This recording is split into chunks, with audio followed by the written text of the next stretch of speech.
Dear friends, today we are going to discuss about sonnet, a part of a lyrical poetry.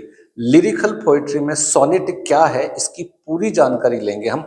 यदि आप इस video को and तक देखेंगे तो हम जो लिरिकल पोएट्री है उसमें सोनेट क्या होती है, कितने प्रकार की होती है और सोनेट को किस तरीके से गाया जा सकता है, सोनेट के अंदर क्या राइमिंग स्कीम होती है, कैसे मीटर का यूज किया जाता है, किस किसने सोनेट्स लिखे हैं, कितने सोनेट्स लिखे गए हैं, सोनेट को क्या कहा जाता है, एक साथ जब हम सभी सोनेट्स जो लिखी गई है किसी के द्वारा तो उनका नाम क्या है, किसकी याद में सोनेट लिखी गई थी, ये सारी चर्चाएं हम इस वीडियो में बहुत अच्छे से समझने वाले हैं। If you watch it thoroughly आपको बहुत अच्छे से समझ में आएगा। सबसे पहले हम ये देखते हैं कि जो सोनेट है उसको गा कर कैसे, किस तरीके से उसे पढ़ा जा सकता है, किस तरीके से हम उसको सही ढंग से पढ़ सकते हैं।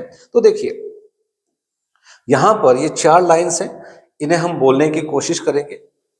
Went to the sessions of sweet silent thought, I summon up remembrance of things past. I sigh the lack of many a thing I sought, and with all woes new wail my dear times waste. फिर अगली 4 line देखते हैं और इसके बारे में हम अच्छे से जानकारी लेंगे। देखिए फिर ये 4 लाइन को कैसे पढ़े।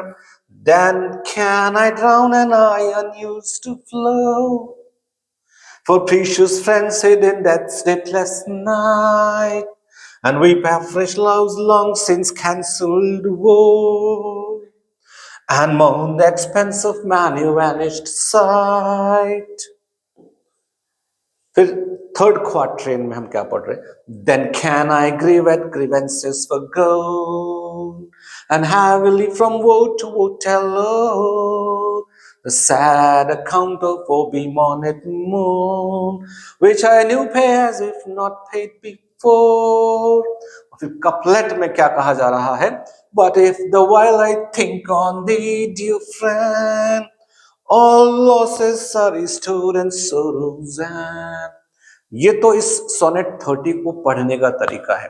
Sonnet 30 went to the sessions, went to the sessions को कैसे गाया जाता है, किस तरीके से हम बोल सकते हैं, ये सारी की सारी चीजें हम इस वीडियो में देखने वाले। लेकिन सोनेट को समझने से पहले उसके अंदर किस तरीके की लिटरेरी डिवाइसेस का यूज हुआ है, उसमें मीटर क्या है, उसके अंदर हम ये देख रहे हैं कि उसकी राइमिंग स्कीम्स क्या है, स्टांजास को क्या क्या कहा जाता है, ये सारी चीजें हम आज सोनेट के बारे में पढ़ने वाले हैं। तो सबसे पहले हमें ये पता होना चाहिए कि सोनेट क्या है। देखिए सोनेट के बारे में कहा गया है कि it is a lyrical poetry written in 14 lines with rhyming scheme and fixed metre. ये जो सोनेट है ये एक लिरिकल पोएट्री का पार्ट है जिसे 14 लाइन्स में लिखा जाता है। यानी कि एक पोएम की 14 लाइन से, जो हमने पढ़ा अभी, जिस पोएम को हमने गाया वो 14 लाइन्स की पोएम है और इसको हम राइमिंग स्कीम में लिखते हैं। एक फिक्स्ड राइमिंग स्कीम होती है, उसके बारे में भी हम चर्चा करेंगे कि राइमिंग स्कीम होती क्या है, कैसे यहाँ पर वो फिक्स्ड है, ये सारी चीज हम चर्चा करने वाले हैं। ठीक है, और इसके अंदर कौन सा जो मीटर है उसका यूज कैसे हुआ है, इसके बारे में भी हम जानकारी बहुत अच्छे से लेने वाले हैं। तो देखिए सबसे पहले हमें यह पता होना चाहिए कि सोनेट क्या है। तो हमने कहा कि सोनेट एक 14 लाइंस की पोयम होती है, ठीक है, जिसको इयाम्बिक पेंटामीटर में लिखा जाता है। पेंटामीटर, इयाम्बिक यदि आपको नहीं पता है, इयाम्स क्या होता है, पेंटामीटर क्या होता है, you can watch my videos जो मैं आपको बेसिक मीटर, फुट, इनके ऊपर बहुत अच्छे से समझाया है। यदि आप वहां जाके देखेंगे तो जल्दी समझ में आएगा। ठीक है, और फिर बात करते हैं हम कि काइंड्स ऑफ सोनेट्स कितने होते हैं। सोनेट नहीं बोलते इसको, हम बोलते हैं सोनेट। सोनेट 2 प्रकार की होती है, एक को कहा जाता है पेट्रार्कन सोनेट, एक को कहा जाता है शेक्सपियरियन सोनेट। 2 प्रकार के सोनेट्स है।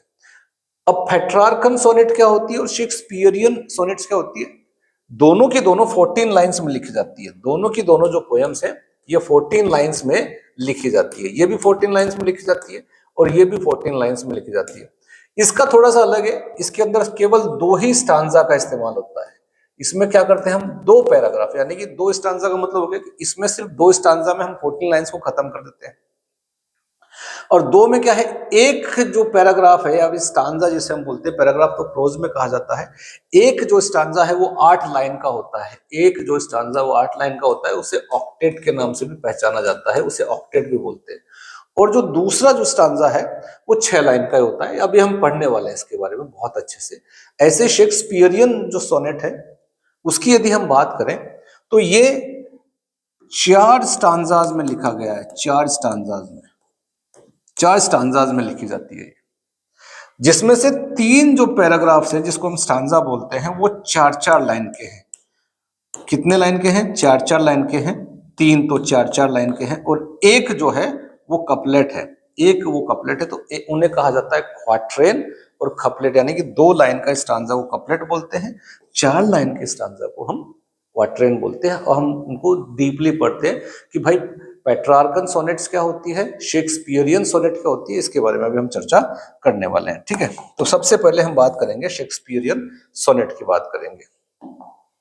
शेक्सपियरियन सोनेट की बात करते हैं तो it is 14 line poem written in iambic pentameter. ये 14 लाइन पोएम है जो कि इयाम्बिक पेंटामीटर में लिखी जाती है। इयाम्बिक पेंटामीटर का मतलब हो गया कि हमने एक लाइन लिखी। क्या लिखी हमने? एक लाइन लिखी। अब इस एक लाइन में हम 5 इयाम्ब का इस्तेमाल करते हैं। किसका? 5 इयाम्ब का इस्तेमाल करते हैं। ये इयाम्स है, 5 इयाम्ब फीट का इस्तेमाल करते हैं। हर लाइन में आपको ये मिलेगा, हर लाइन में आपको ये वाला इयाम्ब फीट मिलेंगे। एक लाइन में 5 इयाम्ब फीट मिलेंगे, उसे कहा जाता है इयाम्बिक पेंटामीटर। यानी कि एक लाइन में 5 इयाम्ब फीट का इस्तेमाल हुआ, उसे हम बोलेंगे इयाम्बिक पेंटामीटर। तो हर लाइन जो है इयाम्बिक पेंटामीटर में लिखी हुई है। एक सेकेंड, तो देखिए कैसे लिखी हुई है। हम बोलते हैं Went to the sessions of sweet silent thought। तो जब हम उसको गाया कैसे, इसको गा कैसे सके, उसको इसी तरीके से तो गाया हमने। यहां पे लिखा Went to the sessions of sweet silent thought. तो जब हम इसको गाते हैं तो देखिए हमने क्या किया, यहां पे इयाम्बिक पेंटामीटर कैसे हुआ, वेंट टू द सेशन। तो when टू दो, कुछ इस तरीके से हमने गाया कि भाई ये जो रिदम है ना इसका, ये रिदम की वजह से तो हम इसको सही तरीके से गा पा रहे हैं। इसे कहा जाता है फीट का सही इस्तेमाल करना। और जब हम इसको गाते हैं तो कैसे गाते हैं? Went to the sessions of sweet silent thought। तो कहीं पर किसी सिलेबल को हम जोर से बोल रहे हैं, किसी सिलेबल पे हम स्ट्रेस नहीं डाल रहे हैं। Combination of stressed and unstressed syllable को हम फुट बोलते हैं। और एक लाइन में जब हम एक ही प्रकार के 5 फुट का इस्तेमाल करते हैं, फीट का इस्तेमाल करते हैं, उसे हम पेंटामीटर बोलते हैं। अब यदि इयाम का इस्तेमाल हुआ तो उसे हम बोलेंगे इयाम्बिक पेंटामीटर। अब यहां पर बात ये चल रही है दोस्तों कि जो शेक्सपियरियन सोनेट है वो 14 लाइन की एक पोएम है जिसमें हर लाइन में इयाम्बिक पेंटामीटर का इस्तेमाल होता है। दूसरी चीज यदि हम इसकी बात करें तो देखिए यहां पे लिखा हुआ है, ये बोल रहा है it is of 3 quatrains and 1 couplet. यानी कि ये जो पोएम लिखी है कितने भागों में है? ये 4 लाइनों के 3 भाग हैं। एक 4 लाइन को कहा जाता है क्वाट्रेन और उसको बोलते हैं स्टैंजा। तो 4 लाइन के एक स्टैंजा को क्वाट्रेन कहा जाता है। ये 4 जो आपको दिख रहे हैं लाइनें, ये एक क्वाट्रेन है। तो शेक्सपियरियन जो सोनेट होती है वो 3 क्वाट्रेन से मिलकर और एक कपलेट, कपलेट का मतलब हो गया 2 लाइन का एक स्टांजा। तो 3 तो क्वाट्रेन हो गए और एक कपलेट हो गया, पोयम खत्म हो जाती है।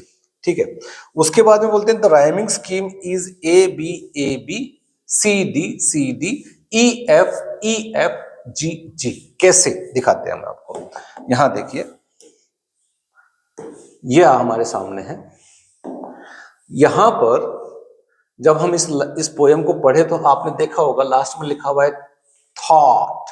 तो ओ को मैंने नाम दे दिया ए, इसको मैंने पढ़ा फास्ट, तो ये कैसे पढ़ा मैंने आस्ट, तो इसको मैंने नाम दे दिया बी, इस साउंड को मैंने नाम दिया बी।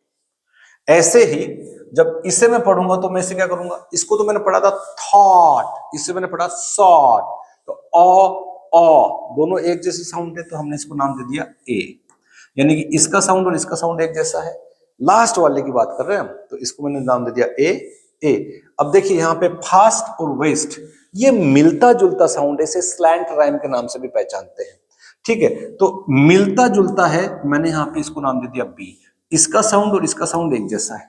जब हम दूसरे क्वाट्रेन में चलते हैं तो पहला क्या हो गया ए बी। यदि हमें कभी पहचानना हो कि ये शेक्सपियरियन सोनेट तो नहीं है, तो आप इस तरीके से पहचान सकते हैं। यहाँ पे देखिए ये साउंड जो है इनसे बिल्कुल अलग है, मैंने लिखा है यहाँ पे फ्लो, तो यहाँ पे औ, यहाँ पे तो नहीं है ऐसा, तो हमने क्या किया, इसको नाम दे दिया ए बी तो हो गया। अब एक नया नाम देना पड़ेगा, हमने नाम दे दिया सी।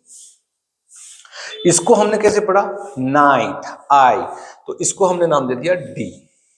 जैसे हम इसको और इसको मैच करते हैं तो इन दोनों का साउंड एक जैसा है, तो ये सी को मैंने यहाँ पे वापस ले लिया, भाई ये सी नाम हो गया। ऐसे ये नाइट है, इसको मैंने बना दिया साइट, तो यहाँ पे देखिए वो का वो नाम आ गया, तो इसको मैंने क्या नाम दिया, सी डी।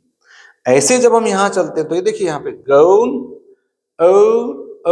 और इसको मैंने क्या नाम दे दिया, डी खत्म हो गया, तो डी के बाद में क्या आता है, एफ आता है,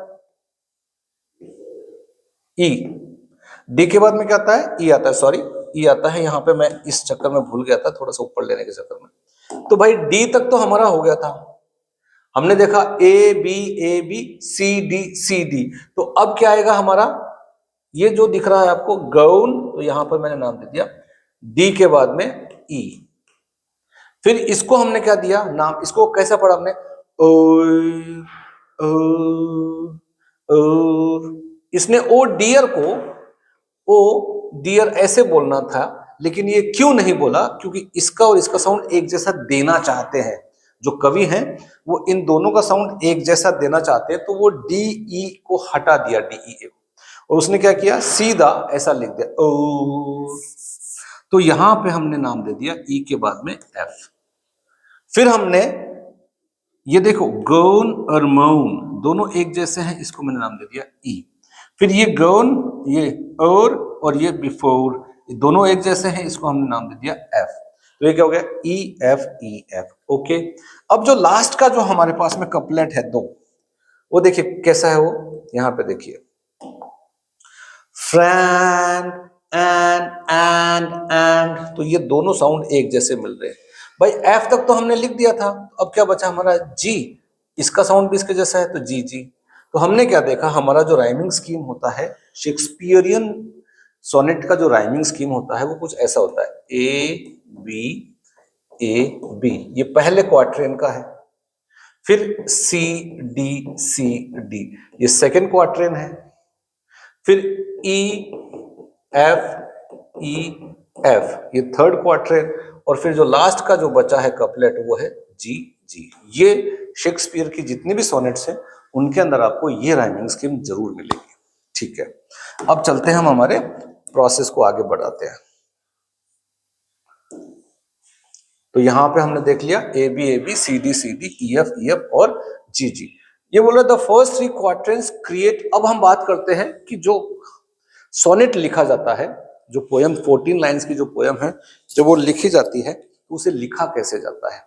तो जो पहले के जो 3 क्वार्टरेंस हैं, 4 लाइन के, वो क्या करते हैं, कोई प्रॉब्लम क्रिएट करेंगे, कोई प्रॉब्लम बनाएंगे वो, या कोई सिचुएशन बनाएंगे। मतलब वो कविता ऐसी होगी कि उसमें सिचुएशन तैयार होगी या कोई प्रॉब्लम तैयार होगी।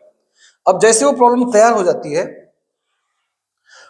अब क्या होगा कि जो लास्ट का जो कपलेट है, पहले 3 जो हमारे पास में क्वार्टरेंस है उनमें सिचुएशन तैयार की जा रही है, कोई थीम तैयार किया जा रहा है, कोई प्रॉब्लम क्रिएट की जा रही है, और जो लास्ट का जो कपलेट है उसमें उस प्रॉब्लम को वापस से सुधारा जा रहा है। पहले प्रॉब्लम तैयार हो रही है और जो लास्ट के 2 लाइंस हैं उनको, उनके अंदर हम क्या करेंगे, उस प्रॉब्लम को ठीक करने का काम करें, जिस कपलेट के अंदर बोलते हैं। तो जो पहले 3 क्वार्टरेंस है उसमें प्रॉब्लम क्रिएट की जा रही है, लास्ट का जो हमारे कपलेट है शेक्सपियरियन सोनेट्स के, उसके अंदर उस प्रॉब्लम को ठीक किया जा रहा है। इसमें वोल्टा जो है या तो लाइन नंबर 9 पे आएगा या 13 पे आएगा, या तो 9 नंबर लाइन पे आपको वोल्टा मिलेगा या 13। वोल्टा का मतलब क्या हो गया, सिचुएशन को एकदम से बदलने वाली प्रक्रिया। हो सकता है कि भाई लास्ट कपलेट में भी हो, कई बार क्या होता है लाइन नंबर 9 पे भी हो जाता है, यानी कि थर्ड क्वार्टरेन जब स्टार्ट होता है वहां पर भी सिचुएशन को चेंज किया जा सकता है। ये वोल्टा जो है हमें या तो लाइन नंबर 9 या 13 पे मिलेगा। किसमें, शेक्सपियरियन सोनेट्स की बात चल रही है यहां पर, ठीक है। अब देखते हैं, थोड़ा सा और आगे चलते हैं, थोड़ा सा अब बात करते हैं कि विलियम शेक्सपियर साहब ने कितनी सोनेट्स लिखी। तो शेक्सपियर ने 154 सोनेट्स लिखी। कितनी लिखी, 154 सोनेट्स लिखी। अब वो जो 154 सोनेट्स लिखी, और ऐसा माना जाता है, इट इज बिलीव्ड, ऐसा माना जाता है that the sonnets were published without his permission.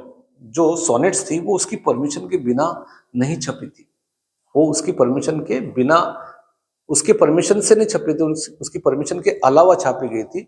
और उसे जो छापना था उसे थॉमस थॉपे के नाम से पहचानते। 1609 में उसे बनाया गया था। उसकी जो सोनेट्स थी 154, उन्हें छापा गया था 1609 में विदाउट शेक्सपियर्स परमिशन, ऐसा माना जाता है, ठीक है। और उन कलेक्शन को एक नाम दिया गया, क्वार्टो, QUARTO। जो 154 सोनेट्स का जो कलेक्शन है उसे एक नाम दे दिया गया, और वो नाम है क्वार्टो। ये हमें याद रखना है, ठीक है। अब देखिए,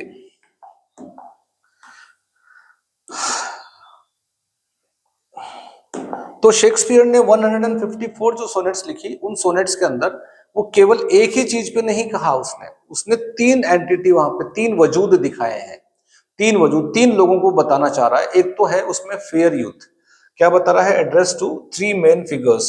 जो एक से लेकर, उसने जो सोनेट्स लिखी 1 से लेकर 126 जो सोनेट्स हैं, ऐसा कहा जाता है द फेयर यूथ नाम को वो संबोधित करती है। अब ये फेयर यूथ क्या है, इसके बारे में भी अभी हम बात करने वाले हैं। उसके बाद में जो 127 से 152 तक जो है वो द डार्क लेडी को संबोधित करता है। डार्क लेडी क्या है उसके ऊपर भी हम बात करेंगे। यानी कि ये जो सोनेट्स है 127 से 152, ये किसको संबोधित कर रहा है, ये डार्क लेडी के बारे में बता रहा है। और एक राइवल पोएट के भी बीच में आ जाता है। जो तीसरी एंटिटी है, तीसरा जो फिगर है, वो द राइवल पोएट है। कौन है ये, इसके बारे में भी हम चर्चा करेंगे। जो कि 100 से लेकर 126 तक की जो सोनेट्स थे उनके बीच में ही है 78 से 86। ये जो हमारे पास में ये जो पोएम्स बची है, सोनेट्स जो है, कितनी है ये, जो हमारे पास में 8 सोनेट्स बची हैं। ये 8 राइवल पोएट के बारे में बता रही है। अब ये जो फेयर यूथ है, डार्क लेडी है, राइवल पोएट है, कौन है, इनके ऊपर भी हम थोड़ी सी चर्चा कर लेते हैं, ठीक है। आइए, यहां पे सबसे पहले हम बात करेंगे द फेयर यूथ। तो फेयर यूथ कौन है सोनेट के अंदर, शेक्सपियर के अनुसार ऐसा बोलते हैं कि the fair youth is likely to be the young man.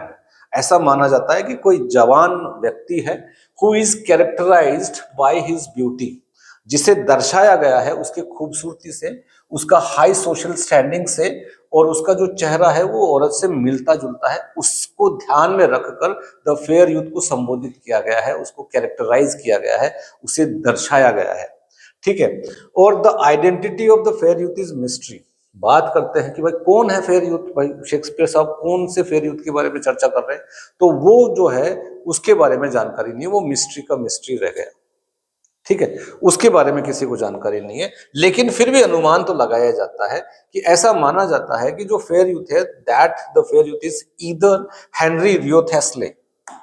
ऐसा बोलते हैं कि हो सकता है कि हेनरी रियो थेस्ले नाम का एक व्यक्ति था, जो एक राजा था, जो कहां का था, अर्ल ऑफ साउथहैम्पटन, साउथहैम्पटन का एक राजा था। हो सकता है ये जो फेयर यूथ है वो हो, या फिर हो सकता है कि विलियम हर्बर्ट, जो अर्ल ऑफ पैम्ब्रोक करके एक जगह वहां का राजा था, हो सकता है उसको संबोधित कर रहा हो। लेकिन ये मिस्ट्री है, एक रहस्य बना हुआ है, आज तक इसके बारे में जानकारी बस इतनी ही है, ऐसा मानते हैं, ठीक है। फिर बात करते हैं डार्क लेडी की। अब ये डार्क लेडी कौन आ गई, तो यदि हम डार्क लेडी की बात करते हैं तो ये बोल रहा है कि she is a mysterious dark heard dark eyed woman who captivated and tormented the poet। थोड़ी ऊपरी ऊपरी जानकारी ले रहे हैं हम। डार्क लेडी की यदि हम बात करें तो वो भी अभी क्या है, मिस्टीरियस है, उसके बारे में भी पता नहीं है, वो भी एक रहस्य बना हुआ है, कोई नहीं जानता। लेकिन बोलते हैं कि हो सकता है वो डार्क हेयर्ड की कोई लेडी थी जिसके बाल जो थे वो काले थे। उसके बाद में उसकी आंखें बहुत ही गहरी डार्क आंखें थी, और उसके बाद में वो जो लेडी थी वो कवि को लुभाती है, सताती है।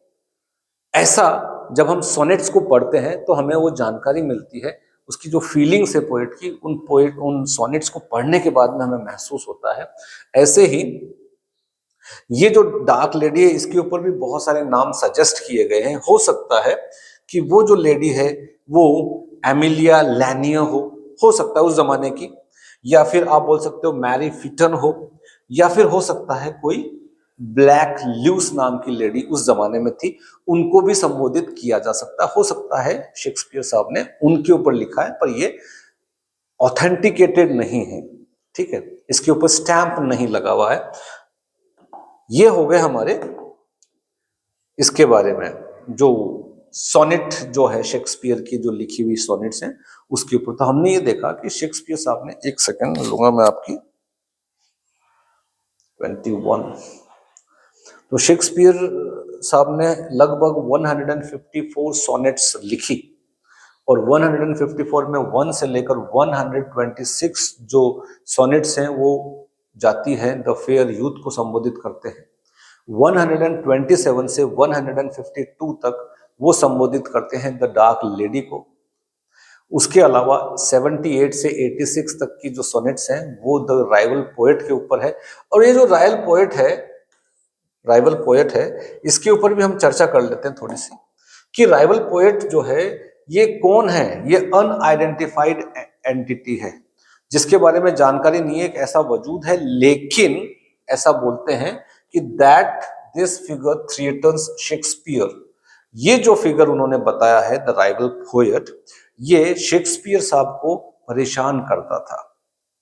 कैसे परेशान करता था? उन्हें ऐसा लगता था कि हो सकता है कि उनके मन में जेलसी हो, ठीक है, या फिर उनकी जो फीलिंग्स है वो अपने आप को इनएडिक्वेट फील करवा रहे थे, अपने आप को ठीक महसूस नहीं कर रहे थे इनकी वजह से। और कारण क्या था कि उनके मन में इन कवियों के प्रति जेलसी उत्पन्न हो गई है। इन कवियों के आने से वो अपने आप को स्थिर नहीं कर पा रहे थे। और कौन है वो? क्योंकि जो शेक्सपियर था अपनी सोनेट्स के अंदर उन राइवल पोएट्स को अपने से बेहतर, सुपीरियर बता रहा है, उनकी क्वालिटी बहुत अच्छे से वहां पर वो दिखाता है, दर्शाते हैं, तो इसलिए ऐसा मानते हैं। और वो पोएट्स हैं कौन? तो यहां पर Shakespeare depicts rival poet as superior and more learned. तो कौन कौन है? हो सकता है, मे बी, शायद पॉसिबिलिटीज हैं कि वो क्रिस्टोफर मार्लो, या फिर जॉर्ज चैपमैन, या फिर एडमंड स्पेंसर, या फिर हो सकता है सैमुअल डैनियल करके, ये जो उस जमाने के यानी कि शेक्सपियर साहब के जमाने के ये जो राइटर्स हैं, हो सकता है ऑथर्स हैं, हो सकता है नॉवेलिस्ट हैं, जो कोई भी हैं, हम इनके ऊपर भी चर्चा करेंगे। ये लिटरेचर में बहुत अच्छे से एंटिटीज हैं जिनके बारे में बताया गया है। सो यहां पर हमें ये पता चला कि जो सोनेट है वो क्या है, और शेक्सपियरियन सोनेट क्या होती है। पेट्रार्कन सोनेट की यदि हम बात करें तो ये हम हमारे नेक्स्ट वीडियो में बहुत अच्छे से पढ़ने वाले हैं। तब तक के लिए हैव अ नाइस डे, जय हिंद। मैं आशा करता हूँ शायद ये वीडियो आपको पसंद आया होगा। यदि अच्छा लगा तो कमेंट में बताएंगे, सो दैट मुझे वीडियोस बनाने में थोड़ा और अच्छा फीलिंग आए। Thank you, have a nice day.